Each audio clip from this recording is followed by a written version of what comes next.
Aujourd'hui, j'ai trouvé celui à qui me confier, car ses paroles ont embrasé mon cœur, m'ont redonné la joie de vivre, allumant la flamme du vrai bonheur, l'assurance de mon salut. Prends-moi dans tes bras, amène-moi où tu voudras. Où tu voudras. J'irai avec toi, par ma foi je vivrai pour toi. Prends-moi dans tes bras, amène-moi où tu voudras. Où tu voudras. J'irai avec toi, par ma foi je vivrai pour toi. Il est fidèle, toujours prêt à m'écouter. Il est mon roi, il fait ma joie, il est ma loi, sa tendresse est sans pareil. Toujours mon comble de merveilles, que donnerai-je à mon bien-aimé? Je chanterai un chant d'amour à ce Chers frères, chères sœurs dans le Seigneur, bonjour. Bienvenue à cette matinale de prière du 19 juillet 2014. Nous allons prendre le temps d'abord d'écouter une tranche de musique religieuse.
Bien, après donc cette tranche de musique, écoutons maintenant la parole de Dieu, le texte qui va nous donner notre contenu pour la prière du jour vient toujours du livre de Matthieu, le chapitre 13, les versets 24 à 30. Voici ce que ce texte dit. Il leur proposa une autre parabole et il dit, « Le royaume des cieux est semblable à un homme qui a semé une bonne semence dans son champ. Mais pendant que les gens dormaient, son ennemi vint, sema de l'ivraie parmi le blé et s'en alla. Lorsque l'herbe eut poussé et donné du fruit, l'ivraie parut aussi. Les serviteurs du maître de la maison vinrent lui dire, « Seigneur, n'as-tu pas semé une bonne semence dans ton champ? D'où vient donc qu'il y a de l'ivraie? » Il leur répondit, « C'est un ennemi qui a fait cela. » Et les serviteurs lui dirent, « Veux-tu que nous allions l'arracher? » Non, dit-il, de peur qu'en arrachant l'ivraie, vous ne déraciniez en même temps le blé.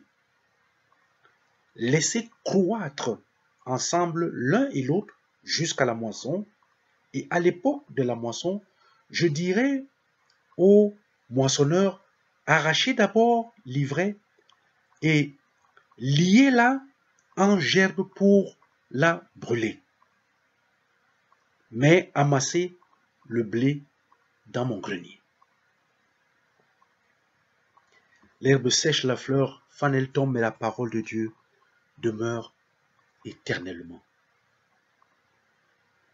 Chers frères, chères sœurs dans le Seigneur, ce matin, nous sommes en présence d'un attelage à double visage. La parole de Dieu nous présente ici qu'il y a une cohabitation entre le bien et le mal.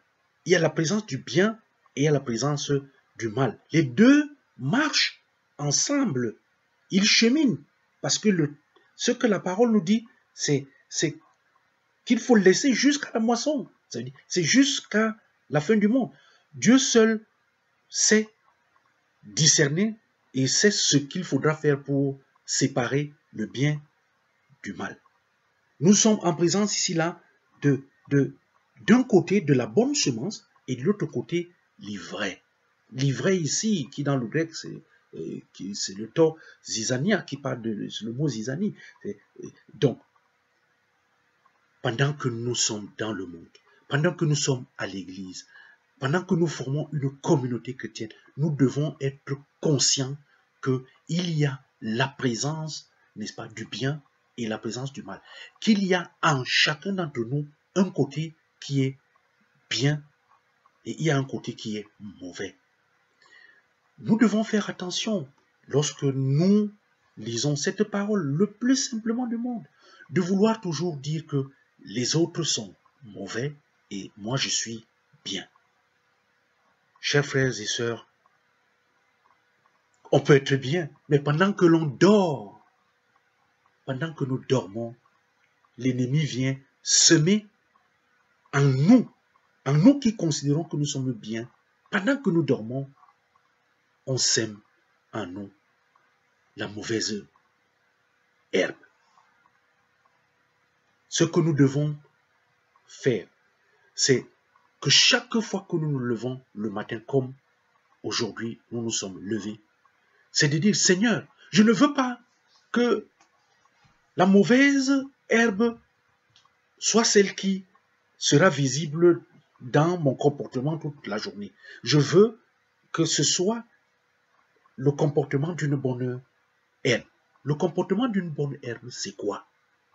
C'est que, chers frères, chères sœurs, ce que le Seigneur a semé de bon ne peut pas être corrompu. Il y a en toi quelque chose que Dieu a semé qui est bon. On peut s'aimer en toi tout ce qu'il y a de mauvais pendant que tu dors. Mais si tu demandes à Dieu le matin, comme ce matin avant de sortir, que toute la journée, je veux que c'est ce que tu as semé de bon en moi, que ce soit le bon côté qui soit visible dans mon comportement toute la journée. Pourquoi? Parce que à travers ce comportement, mon Dieu, d'autres personnes vont venir vers toi parce qu'ils verront que je suis ton enfant. Voilà, nous devons demander au Seigneur de nous aider à être une bonne herbe, que nous soyons la bonne herbe et non la mauvaise tout au long de cette journée du 19 juillet 2014. C'est jour après jour que nous devons demander au Seigneur de nous aider à être de bonnes personnes, d'être à ses côtés, de venir être ceux-là qui sont les véritables adorateurs de notre Seigneur Jésus-Christ. Prie Dieu ce matin que Seigneur, je veux que tu m'aides à être aujourd'hui une bonne herbe tout au long de cette journée, partout où j'irai. Voilà le message pour notre prière de ce jour. Au nom de Jésus-Christ, prions notre Seigneur. Seigneur notre Dieu, oui, tu as fait de nous tes créatures. Tu as voulu que nous soyons ceux-là qui vivent dans l'obéissance de ta parole. Des bonnes personnes. Mais le malin nous combat tous les jours. Pendant que nous dormions cette nuit, certainement il a été là parce qu'il ne nous lâche jamais. Il ne nous laisse jamais en paix. Mais Seigneur, tout ce qu'il a pu semer cette nuit en chacun d'entre nous, nous te demandons de chasser cela. Fais Seigneur que tout au long de cette journée, dans tous les actes que nous allons poser, que les gens voient en nous la bonne semence, la bonne herbe que toi, Seigneur, tu as eu à faire pousser par ta semence. Et que tout ce que le malin a pu mettre ne soit jamais visible. Nous voulons être une bonne herbe tout au long de cette journée. C'est au nom de ton Fils Jésus-Christ que nous t'avons prié. Exauce-nous. Amen. Bien aimé, que cette mélodie